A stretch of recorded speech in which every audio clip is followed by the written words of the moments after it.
Today's conversation, my name is Martin Casado. I'm coming to you from Palm Beach, Florida. We never explain where we are, so I want to point that out in this one. And starting from here on out, I'm here with Dr. Larry Goodman, who is in Coral Gables, Florida. I'm originally from Miami. How are you doing today? I'm doing terrific. An honor and a privilege, always. Yes, indeed.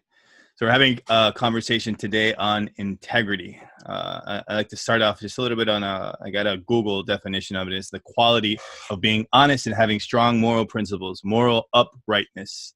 What is your definition on integrity? Integrity is when you say what you mean what you say, and you're willing to be held accountable for it. And it really breaks down, especially in the world in which we live, into, I'll call it, there's cash register honesty, and then there's integrity. And cash register honesty is, in the realm of people who won't lie, cheat, or steal when anybody's watching. But real integrity is about keeping your word to yourself and others, even when nobody's watching. Right. Well, something's interesting on that, and I get these emails sometimes from Stoicism. It's called the Daily Stoics, and what caught my attention was their definition of integrity is that they don't use it, that they saw it as part of being human, right? As part of being virtuous. Integrity has no need of rules. And one of their main things, as Marcus Aurelius said in those journals that he had, if it is not right, do not do it. If it is not true, do not say it. So can you give? I think in that way of explaining, can you give us some examples of crossroads of that? Like, we should always be in integrity and not have to actually define it, or? Well, it's the ideal state to be in, is to keep your word. Because even from a body and brain noise perspective,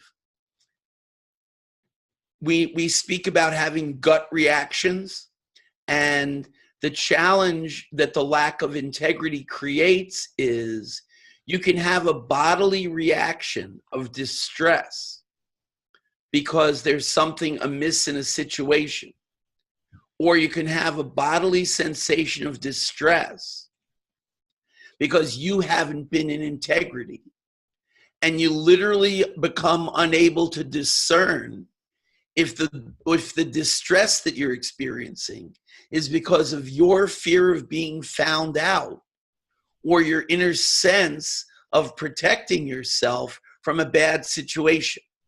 And a lot of what has happened in this culture in particular is the sense of integrity has so been watered down, and people have so become, the best way I can put it is, in the legal profession, they've sublimated the concept of integrity and replaced it with, can you prove it? So it no longer is in the courts of law, did something happen or not? It has been replaced by, can you prove it? And the most, I guess, famous example of that resulted in an acquittal was the O.J. Simpson case. In the O.J. Simpson case, if anybody doesn't remember it, in the murder, it was alleged that O.J. Simpson was the murderer, and the proof they offered were the gloves that they found that were used in the murder. And the slogan that they used to get him an acquittal was, if the gloves don't fit, you must acquit. Yeah, I remember that. So the question of, did he do it or didn't he do it, that whole question got replaced by, could he have done it? Could his hands have fit in those gloves?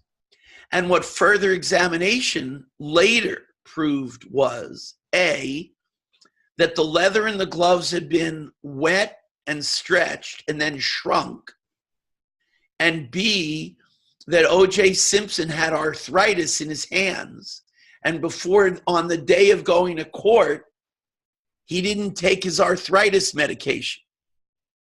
So his hands swelled up. So they let his hands be swollen, the gloves got shrunk, and instead of did he do it, it became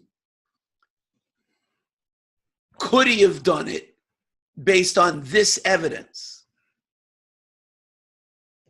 And now in the land of Photoshop, it's even worse, because it used to be you could think and believe your eyes. You know, that the expression used to be, if you can see it, you can believe it. Right. Only now what it's become with the advent of Photoshop, it's so simple to Photoshop body parts, to Photoshop people into places where they weren't at the time, and do it with such precision that literally you can't tell. Yeah, I know. I'm a graphic designer, so I know I can do a lot of that. Yeah.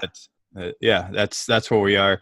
It's funny, and I know on keeping on the topic of integrity is that, you know, since our book that we wrote, that you and I worked together closely for a long, it's been about like 3 or 4 years. It's been like 4 years, I think, almost. Yes. Almost. Time flies when you're having fun. Wow, it's interesting. Yeah, and you and I talk basically almost every day, and sometimes on the weekend. But and in continuing the integrity in our daily lives, social conditioning, or even fitting in, heck, even being rebellious, right?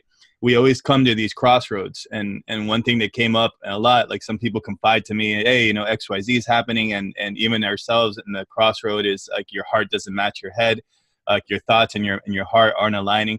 And in one of our chapters, and I looked it up before our thing, is chapter 7, and one of those things I think defines that part of integrity is one foot on the gas and the other foot on the brakes. And I was like, that's how, you know, many of my friends keep confiding, and they're going through these struggles, right? They like, I want to do something, but my old ways don't let me do that. And that's what happened to myself. And with your coaching on that's like an integrity battle, right? To do right, just to do the right thing. But we're just so used to being stuck in our story. So elaborate more on that with integrity. So we build a case for whatever our situation is. The thing that we call our personality is really the result of, I've found in my research and my work with people, one or more significant emotional events in each of the 7 or 8 areas of life become the defining structure upon which you come to see yourself. So, for example, you could see yourself as, I'm not an early riser. I don't do mornings. And because I don't do mornings becomes your belief system, you go to sleep late. So when you go to sleep late, when the next morning comes, no surprise, you can't do the morning. So what you become is, instead of somebody who slept in one day, you globalize it and become someone. You build a belief system or a personal law or a rule that says, I don't do mornings. And if someone suggests to you to change, what happens is we're habit-driven machines. And the longer that you get accustomed to doing something a certain way, the more you identify yourself with it, the more you tell yourself you can't do it any other way. Right. And what I've come to know in working with people is that the willingness to bear discomfort is the touchstone of spiritual growth. And so what typically now winds up happening is the people that I work with in transformation in particular, they reach a point, an inflection point, in which the rules they've made for themselves that started out to be a framework for them to live become a self-created prison. Because when you do the things that they told you to do, mother, father, teacher, preacher, your laws, your rules, your choices, eventually you reach a place where the stress associated with living that constricted life creates a tipping point. Something happens. I call it the alarm clock phenomena. The Monday morning alarm clock goes off. And I say it this way in working with people, depending on how intense their reaction to the alarm clock is and what their reaction to the alarm clock is, you get to have a sense of the urgency to make a change. So what I mean is, if your alarm clock goes off and your response to the alarm clock is to throw it against the wall, you've already gone over the deep edge. You really need to make some changes now. Right. And usually people who have reached that place, they very much self-identify with that. Yeah. The whole promise is I'll wake up at 6 a.m. and go run and then come back. Whatever, whatever it may be. Yeah. I used to have those old school clocks, the ones that's the alarm clocks next to the bed. Now I just use a phone. But back then, his comedian used to say his alarm clock used to say ooze. He snoozed so much. Well, that's where I was going. That's where I was going next. Right. The next subgroup is you hit the snooze bar, and the snooze bar, your unconscious reaction is, there's things I know I need to do. I've built this life. I'm not really looking forward to it. So if I can just forestall it for a little while longer. Right. So you hit the snooze bar. But if you are fortunate to have done the work to make it be that you do what you love and you love what you do and you can't wait to get up, then, like, I don't even use an alarm clock. Haven't in quite some time. I wake up in really excited anticipation of what the day is going to bring. And I don't mean to say I'm any different than you or anybody else, except I hit that inflection point many years ago. And I was willing to do, and this is the other critical part, are you willing to do the work necessary to make the changes within you, to really take a look at the story that you made up that's the reason why you're living the way that you're living? Right.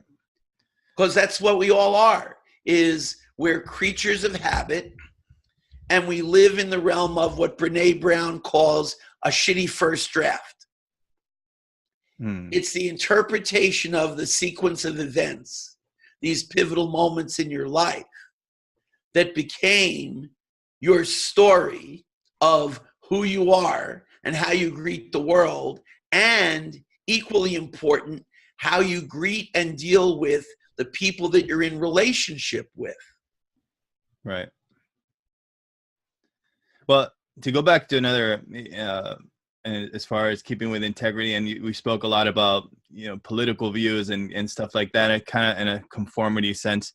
I'm trying to see how the integrity strikes us. So if we're surrounded by rules, laws, and regulations, and most people just accept what they are told, I think it's kind of the virtue with keeping with integrity, what you said earlier. But the very idea of challenging the social or political or indeed religious dogma is unfathomable.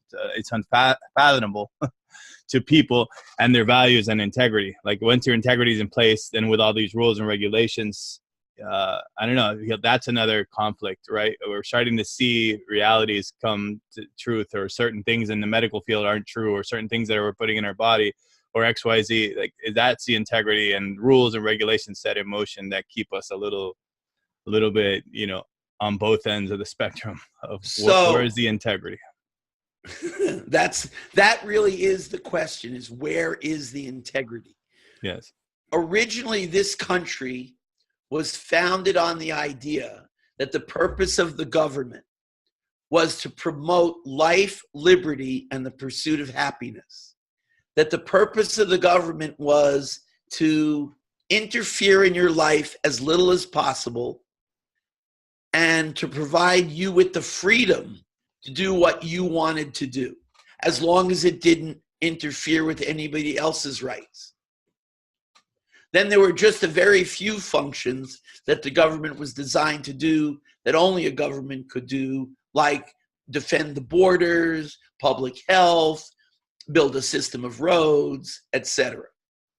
What the country has unfortunately devolved into is a system wherein, instead of the rights that we have being inalienable rights, like it says in the Declaration of Independence and the Constitution, that we're endowed by our Creator with these inalienable rights, we've now got people in roles of power in government who believe that the government should confer the rights, that the government's function should be not only to tell you what to do, but to tell everybody what to do.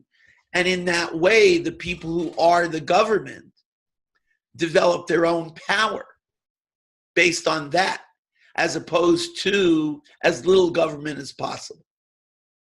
I can see that. So why do we need integrity, or have to say it? Like they have to say it, or as we should always be doing it. I kind of like the Stoic view. It's like it's the truth of saying it or not to say it. And Buddha said it, and I get it. It's for other reasons, but it's quite a lot like humility. If you declare that you have humility, the louder that you declare that you have humility, the less humility that you have. The comedy rule: you say I'm funny, you're no longer funny. Right? Yes. Right. And so the point about integrity is, integrity really is not the result nearly as much of what you say, but it's the result of what you do and how what you do aligns with what you stand for. That's good. In the virtual world that we're now finding ourselves functioning in,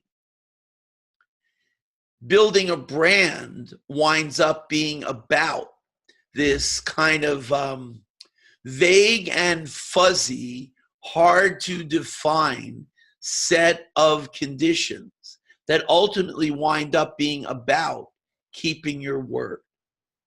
And it starts with something as simple and basic as a rule that I've made in my business conduct for as long as I've been in the coaching space.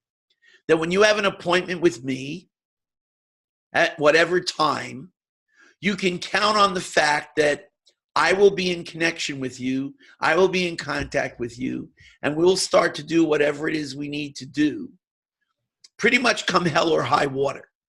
As long as if something should occur that's beyond my control, I'll do my best to let you know that it's happening that way and to make it right. Right. And the interesting thing about that, related to systems of government and integrity, etc., is I don't have a written stated policy enforced by any other outside system to make me do that. I do that because that's the stand that I make as a man of my word. And what that allows for the possibility of doing is, I had a business partnership in practice when I first started down here in Florida on a handshake. A handshake is the basis for doing business, has become, unfortunately, in the culture we now find ourselves, it's become a rarity. It's become such a rarity because of the watering down of integrity. Yeah. But what I discovered about it was that if you have to depend on a legal document and a contract to govern the behavior of somebody that you're in a business or even in an interpersonal relationship with, the odds are the likelihood of that business thriving and prospering in the long haul, it becomes exceedingly unlikely. Yeah. So, and we take that all the way out to a subject that I'm not going to get involved with as a position, just to say that the concept of a prenuptial agreement, it both protects and destroys. It protects, you could say, because of the obsession with being safe and holding on to your stuff. But it destroys the space of genuine trust because it presupposes that when the going gets rough, I don't know what you're going to do. So I want to secure my rights and protections now. Right. And unfortunately, excuse me a second, that's become the world in which we find ourselves. Right. Well, to offer on another note, and as far as integrity, I don't want to go into the prenuptial part, but I don't disagree, especially when you have a ton of assets and XYZ. But one of the things that it's come to mind when you were saying that before, Ashley's, my girlfriend's mother, says often, like, she sees us going on trips and doing little things here and there and just enjoying our lives. And she's like, how do you guys do this? Like, what's Martin's secret? And I told her, honestly, the secret is I keep to my word. Everything I promised her, I didn't do it right away. In the beginning, when we first started our stuff, we barely had anything, but gradually, all these promises, all these things I told her we're going to do, we started to get to them. And that was the integrity. I just told her I just keep to my word. I told her I was going to do these things. I promised her these things, and I kept to our promise. And I want to end on something on it. Can you give like a heartfelt example of kind of like the way integrity should be virtuous and in a virtuous way of how you serve your clients, or you have any example of integrity with some of how you service your clients and what you do in your coaching to show that level, if you can see them in, kind of lacking integrity or caught between one foot on the gas, one foot in the brake. Okay, sure. What is a good example you've shown or done to one of your clients, or even myself, if you want to, because I was one of your clients? So, last night I was signing a new client, and we were getting ready to handle the finances of it.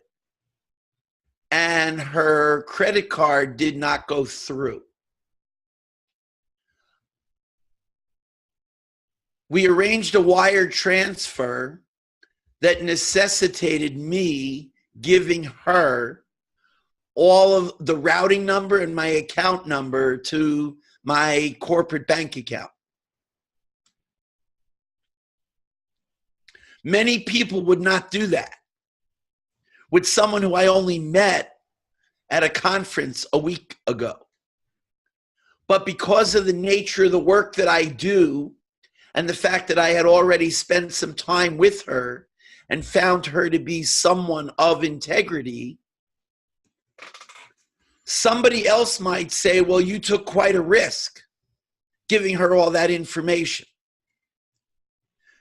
To me, there was no risk because I had already determined that she was a person of integrity, not only because of the things that she said over the course of the weekend, but because of the personal secrets and truths that she revealed to me, even though it was our first meeting. Right. And so the whole notion, and I think this is a really good place to end and maybe even sow the seeds for another talk, is the relationship between integrity and intimacy. And when I say intimacy in this arena, I'm not talking about sexual congress and the sex act. I mean real heart-to-heart intimacy. Because the truth about intimacy is that it is intimately related and connected to integrity. Has to be. And so I just would like to leave everybody with that idea that in your quest for intimacy in your interpersonal relationships, the first place to start is with cultivating and maintaining your integrity. And it's as simple as keeping your word. My introduction of myself to people is typically, and I didn't invent this phraseology, but it resonated with me, so I've adopted it. I am who I say I am. I can do what I say I can do, and I will do my best to do that. And if something occurs that I fall short, I will do my best to make it right as quickly as I can and take ownership of it. And to me, that's integrity. That's perfect. And we'll end just one more time. If it's not right, do not do it. If it's not true, do not say it. Marcus Aurelius.